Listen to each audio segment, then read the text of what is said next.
Welcome to the DraftKings tight end analysis for the NFL wildcard round. I'm Jason Gilbo, JGilbo11. With me is Russell Clay at Russell J. Clay.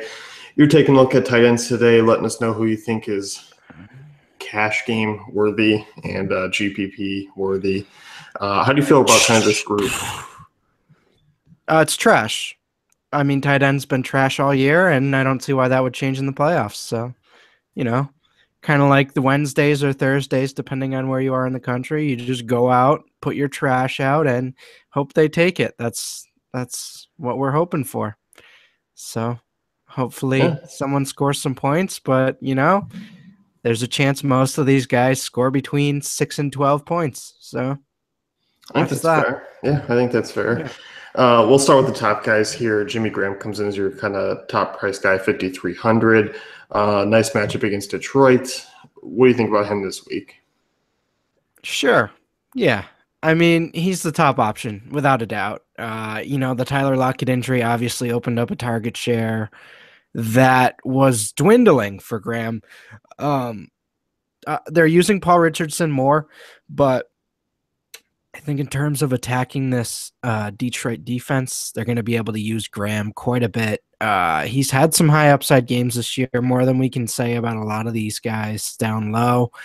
Against this he's facing one of the worst defenses in the playoffs. So, I mean, we've seen Graham have 3 100-yard games this year. So in his previous 3 games before the Lockett injury, 4 targets against the Packers, 2 against the Rams, 3 against the Cardinals. Then he bumped back up to 7 last week against the 49ers. So I kind of think there's something there. Caught the touchdown after Lockett went out as well against Arizona. I think there's going to be upside there this week. So 5,300 cash tournaments. I think, he's going to be the highest owned guy, but I think he's worth it as well. Yeah, I do too. And then we kind of get into this range here where basically, I mean, I'll ask you, is there anyone really below Jared Cook at 3,600 that you would even want to talk about before we get into these guys? No. And that means Clive Walford's going to catch two catches for 2 yards and 2 touchdowns at 2,500. But, I mean, I don't think you can go lower.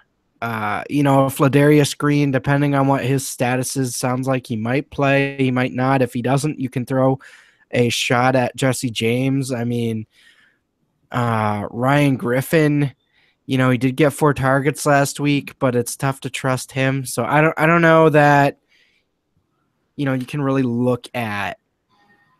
They just aren't prominent guys in the offense. Even like a Richard Rodgers, Aaron Ripkowski has kind of taken.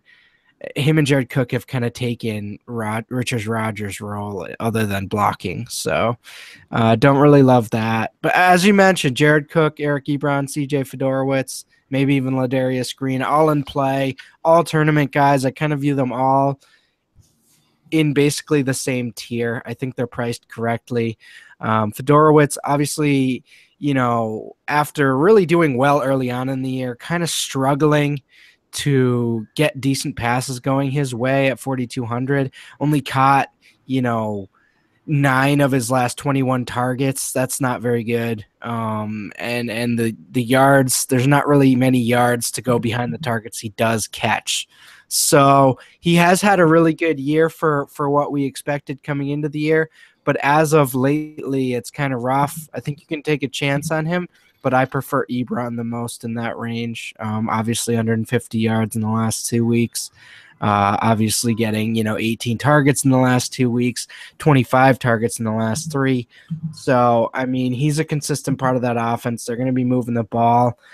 Game flow, not game flow dependent at all. He's going to get his targets either way, and if they get blown out, it might even be better for him. We saw him get a few catches on that last drive last week against the Packers. So 3,900 for him, probably my second option for all those guys. Yeah, I think in terms of kind of a pay down from Graham, I like Ebron quite a bit because, and for me, I don't see Lions going in there and just getting absolutely shut out. I still think Stafford's good enough to kind of eat up a little bit there in the second half if it does get out of hand. And at that price tag, 3,900, I just think in terms of being below 4K, I think Ebron's kind of a safer bet in terms of targets instead of Jared Cook. Ladarius Green obviously was kind of a bigger role part of that offense before he left with a concussion in week 16, week 17, but he's kind of priced up on both sites more than I thought he was. Yeah, I mean, 4,500 is not a comfy price for someone who's had one good game this year. Obviously the 11 target, 110 yard and a touchdown game against the Giants doesn't really seem viable. Obviously did have that nice week in week 15 as well against the Bengals, but overall, I just think, you're on the side of caution in terms of getting exposure to him. Yeah, definitely. So anyone else you really want to talk about here? Not really. I think this is pretty much it for what we're looking at. So, I mean, I guess we can talk about Jared Cook too. Obviously been a much bigger part of this offense than what we have envisioned in the last few weeks. So it's something that I think we can think about, but as far as Eric Ebron being in that same tier, it's kind of like null and void. Yeah, definitely. I mean, could you see a thing where because that secondary has been so tough that it maybe shifts a few extra looks his way? Definitely.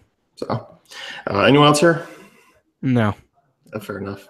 So that's going to wrap it up with the DraftKings tight end analysis for the wild card round. If you want to check out Russ's top plays, you can head on over to dailyfantasycafe.com, check out his article. Be sure to check out the rest of our NFL wildcard content.